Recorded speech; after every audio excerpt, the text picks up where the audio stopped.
Hey everyone, welcome back to my YouTube channel where we learn to be a better programmer. And in this video, I'm going to answer a question that I needed the answer to when I first started coding. And that question is, what the heck is a full stack web developer? Before we get started, be sure to hit that subscribe button and turn on post notifications so you don't miss out on future videos. So when I first started learning to code, I was like, what can I actually do with this stuff? Like, can I get a job? You know, like, what do people do in this field? And I kept hearing the term full stack developer. And I was just like, well, what is that?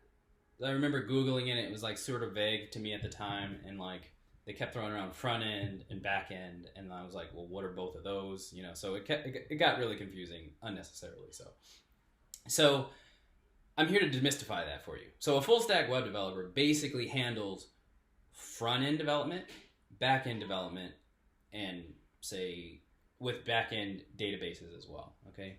So front-end development is everything that an end user sees. So any Android app or iOS app or website that you see is front-end development, okay? That's very crucial to understand. So there's client, which is front-end, there's server, which is back-end, and then there's database, which is another sort of part of the whole full stack. Okay, so like, what does it look like to build a full stack project? Okay, so typically the way this works is you create what is called an API. So an API is an application program interface, I think.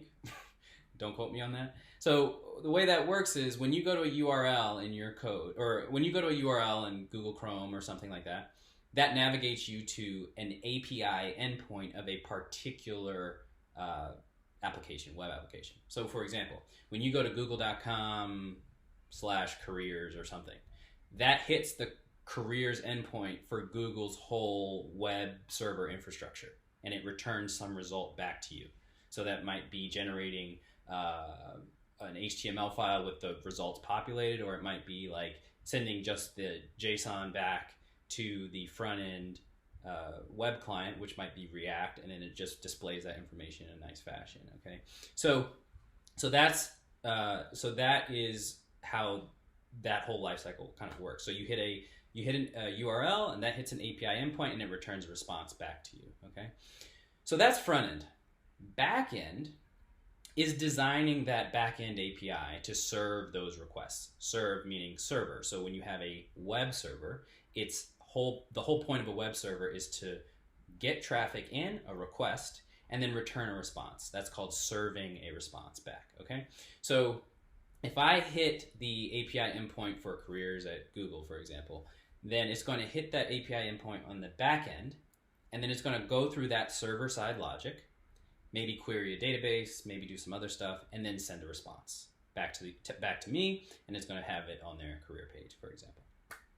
So that's, in a nutshell, what a back-end engineer does. So when you think about back-end, there might be stuff that, you know, at a more advanced level, you need to think about, like, all right, so if 10 million people hit Google's career website at the same time, how do we make sure that our server doesn't crash? How do we make sure our server doesn't fail and we can no longer serve that API endpoint, for example? Okay, so that's kind of some of the problems that back-end engineers have to worry about, right? Another thing that they might have to worry about, you know, and then this is kind of important when you think about some of these bigger companies' interviews where they ask, you know, graph algorithms or linked list algorithms, data structure heavy. It's all very important. It all links back to your server-side development, right? Because if you have a really, really slow sorting algorithm and you're getting millions and millions and millions of requests a second, then your server's going to crash because you're going to basically be holding all of those requests in memory, waiting for them to get served by that server and then return a response. So that's why it's very important to have very efficient server-side algorithms at scale. That's when people say things don't scale well, that means that when you get millions and millions of requests a second, it's going to break your whole system.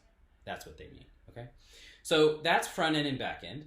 And then when you talk about databases are just basically a persistent store. So when you have, say, your user account information is stored in a database.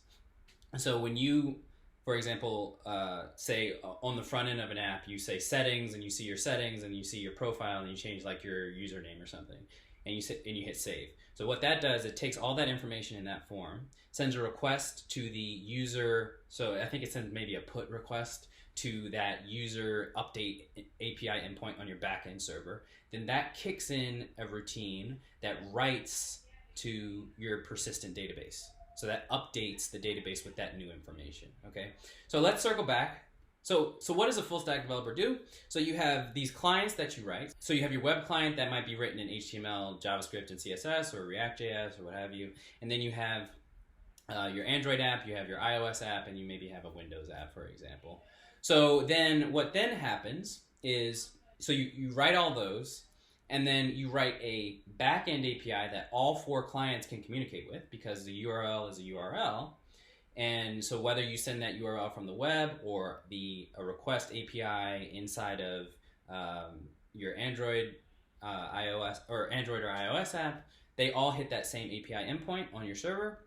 And then that server kicks off a routine to either update, do CRUD. So basically create, read, update, and delete on your database. So an important distinction here is that the clients don't actually communicate directly with the database. There's this intermediary application server that handles that. So your job as a full stack developer is basically to handle all of this and to understand it and understand how it all works.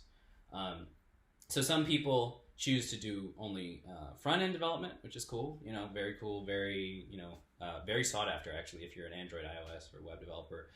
Back-end engineering is just a different set of problems, and it's very challenging in a lot of ways. If you're interested in solving really, really hard problems at scale, that's definitely something for you. And then database. Database engineers handle scaling up the database, making sure that there's not really a single point of failure for your database. So that's kind of an important thing to understand as well. So that's what full stack actually means. If you have any further questions about this and like the distinction between the two and like the request response sort of life cycle, that's very important to understand when you think about what you want to be going forward in terms of your development career. All right. So I hope you liked the video. Be sure to hit that subscribe button and turn on post notifications so you don't miss out on future videos. Thanks.